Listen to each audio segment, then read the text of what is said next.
السلام عليكم ورحمة الله وبركاته. في كل كبد رطب صدقة. سمعت الشيخ عبد الرزاق البدر حفظه الله تعالى يحكي قصة شخص أنه كان مدمن خمر، وفي يوم من الأيام كانت السماء ممطرة، ورأى كلبا وهو عنده سبحان الله الخمر، وعنده قليل من المال يشتري به الخبز حتى يشرب ذلك الخمر.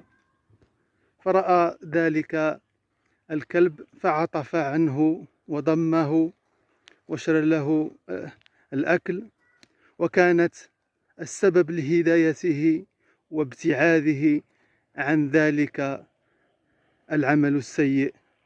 أسأل الله سبحانه وتعالى أن يهدينا ويهدي المسلمين أجمعين في كل مكان.